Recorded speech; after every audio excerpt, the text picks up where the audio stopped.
Hi everyone, आज हम सीखने वाले हैं जॉन टेलर डिस्टॉर्शन के बारे में। तो इससे प्रीवियस वाली वीडियो में हमने सीखा था कि अगर कॉम्प्लेक्स के अंदर जॉन टेलर डिस्टॉर्शन होता है तो किस तरीके की इलेक्ट्रॉनिक रीअरेंजमेंट होती है, या फिर उस कुछ पर्टिकुलर टाइप की इलेक्ट्रॉनिक रीअरेंजमेंट की वजह से जॉन टेलर डिस्टॉर्शन ऑब्जर्व होता है।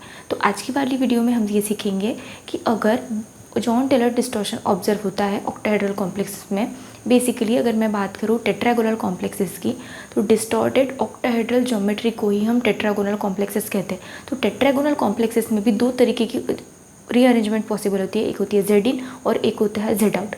अगर सर्टन तरीके की इलेक्ट्रॉनिक रीअरेंजमेंट पॉसिबल है, कुछ इलेक्ट्रॉन की रीअरेंजमेंट होती है जो कि कॉम्प्लेक्सेस के बॉन्ड लेंथ में डिस्टॉर्शन क्रिएट करती है, तो वो हम आज की वीडियो में सीखने वाले हैं। तो एक एग्जांपल लेते हैं और उसी की बेसिस पर देखते हैं कि किस तरीके की बॉन्ड लेंथ में चेंजेस आ सकती है ऑक्टाहेड्रल कॉम्प्लेक्सेस के अंदर। सबसे पहले एक एग्जांपल लेकर समझने की कोशिश करते हैं, जो होगा कॉपर का 6 अमोनिया लिगैंड्स होंगे और यहाँ पर 2+ चार्ज होगी। अब कॉपर यहाँ पर +2 चार्ज में है, मतलब 3d9 कॉन्फ़िगरेशन होगी। मतलब डी ऑर्बिटल के अंदर 9 इलेक्ट्रॉन्स होंगे और वो कैसे फिल होंगे और वहाँ पर ज्योमेट्री के अंदर या फिर बॉन्ड लेंथ के अंदर कैसे चेंजेस आएंगे, वो हम आज की वीडियो में देखने वाले। तो देखो 3d9 ये हम कैसे फिल करेंगे किसी भी ऑर्बिटल के अंदर। यहाँ पर d9 कॉन्फ़िगरेशन है हमारी। तो सबसे पहले जो होती है वो होता है ऑब्जर्व टेट्रागोनल इलोंगेशन, जिसको हम जेड आउट कहते हैं।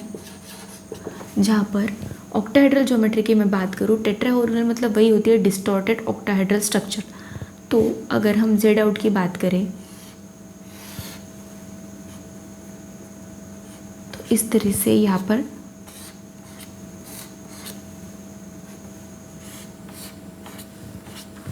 टू बॉन्ड्स लॉन्गर होते हैं एंड 4 बॉन्ड्स शॉर्टर होते हैं। देखो टेट्रागोनल इलोंगेशन मतलब 2 बॉन्ड्स लॉन्ग हो जाएंगे और 4 बॉन्ड्स यहाँ पर शॉर्ट हो जाएंगे। इस तरीके की अरेंजमेंट आती है टेट्रागोनल इलोंगेशन में। एक होता है टेट्रागोनल कॉम्प्रेशन, जिसको हम जेड इन कहते हैं। जहाँ पर क्या होता है, मेटल जो होता है यहाँ पर इस तरह से 6 लिगेंड से सराउंडेड होता है और इस तरीके से, मतलब यहाँ पर 2 बॉन्ड्स शॉर्ट 4 बॉन्ड्स लॉन्ग। तो देखो यहाँ पर हम ऑब्जर्व कर पा रहे हैं कि टेट्रागोनल इलोंगेशन के केसेस में जेड आउट होता है, मतलब यहाँ पर 2 बॉन्ड्स लॉन्ग होते हैं और 4 बॉन्ड शॉर्ट होते हैं। और दूसरी ही बात मैं करूँ तो टेट्रागोनल कॉम्प्रेशन के अंदर 4 बॉन्ड्स लॉन्ग होते हैं और 2 ही बॉन्ड शॉर्ट होते हैं। इसीलिए ज़्यादातर टेट्रागोनल इलोंगेशन स्टेबल होता है और टेट्रागोनल इलोंगेशन प्रेफरेंशियल होता है। क्योंकि किसी भी कॉम्प्लेक्सेस की स्टेबिलिटी की अगर हम बात करते हैं तो कॉम्प्लेक्स तभी स्टेबल होता है जब मेटल और लिगैंड का बॉन्ड स्ट्रॉन्ग होगा, और स्ट्रॉन्ग बॉन्ड कब होगा, जब बॉन्ड लेंथ शॉर्ट होगी। तो यहाँ पर 4 बॉन्ड की लेंथ होती है वो शॉर्ट होती है और यहाँ पर सिर्फ 2 ही बॉन्ड की लेंथ जो होती है शॉर्ट होती है। तो इस वजह से टेट्रागोनल कॉम्प्रेशन ज़्यादा फेवरेबल नहीं होता है, अनस्टेबल होता है। और टेट्रागोनल इलोंगेशन मतलब जेड आउट, जहाँ पर बेसिकली एक्सियल जो 2 बॉन्ड होते हैं उनकी लेंथ ज़्यादा होती है।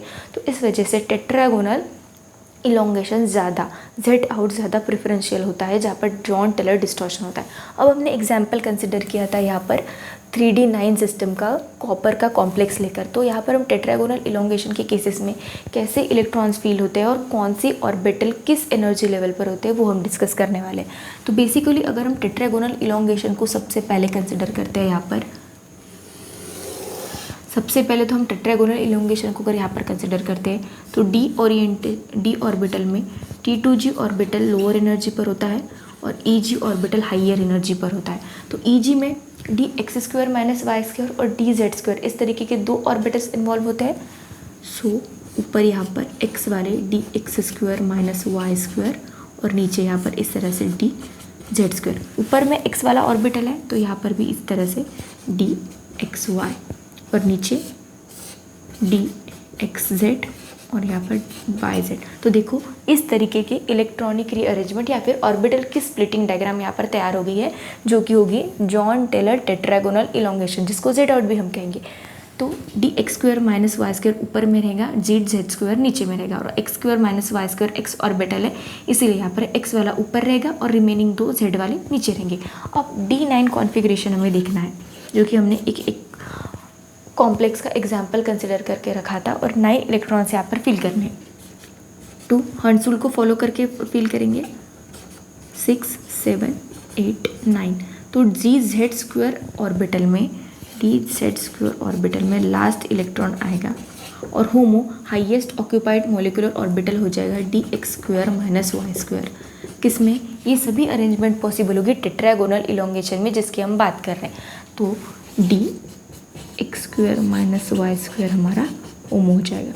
और ऑर्बिटल का एनर्जी लेवल डायग्राम अगर हम कंसिडर करते हैं, dx² - y² सबसे ऊपर होगा, उसके बाद में dz² होगा, उसके बाद में dxy, और सबसे लास्ट में dxz = dyz। इस तरीके की एनर्जी डायग्राम रहेगी यहाँ पर, और जहाँ पर हाईएस्ट एनर्जी पर dx² - y² होगा, इसमें एक इलेक्ट्रॉन, बाद में d² में dz² में 2, dxy में भी 2 इलेक्ट्रॉन्स, और यहाँ पर भी 2 2। इस तरह से कंप्लीट 9 इलेक्ट्रॉन की फिलिंग होगी टेट्रागोनल इलोंगेशन में, मतलब Z आउट ऑर्बिटल्स में, मतलब Z आउट ज्योमेट्री के अंदर। अब बचा है टेट्रागोनल कॉम्प्रेशन Z इन, जहाँ पर 4 बॉन्ड्स जो है वो लॉन्गर होंगे और 2 बॉन्ड शॉर्टर होंगे, जो कि कम फेवरेबल स्ट्रक्चर है और उसकी एनर्जी ज़्यादा है और वो थोड़ा सा कम स्टेबल है as compare to this. Reason ये है कि 2 बॉन्ड्स जो होते हैं शॉर्ट होते हैं और 4 बॉन्ड्स यहाँ पर लॉन्ग होते हैं, और बॉन्ड जितना ज़्यादा स्ट्रॉन्ग होगा उतना ही अच्छा मेटल का और लिगेंड का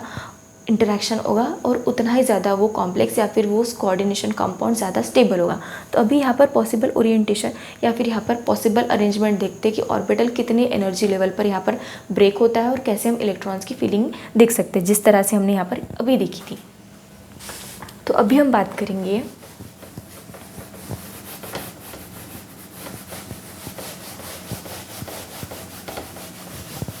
टेट्रागोनल कॉम्प्रेशन के बारे में। इसी तरीके का है, बट ऑर्बिटल्स जो है ऊपर नीचे होते हैं एनर्जी वाइज।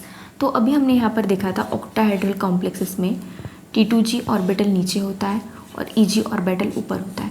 बट अगर हम यहाँ पर कंसिडर करते हैं अभी सेकेंड केस में टेट्रागोनल कॉम्प्रेशन, जिसको Z इन कहा जाता है, तो उस सिचुएशन के अंदर क्या होता है, dz² ऊपर होता है और dx² - y² नीचे होता है। Z वाला ऑर्बिटल ऊपर है तो dxz यहाँ पर नीचे हो जाएगा, ऊपर हो जाएगा इस सिचुएशन में, और dyz यहाँ पर ऊपर हो जाएगा, और x² - y², xy वाला एक ही ऑर्बिटल है तो वो इस तरह से यहाँ पर नीचे आ जाएगा। तो इस तरह से एनर्जी का सीक्वेंस होगा, dz² यहाँ पर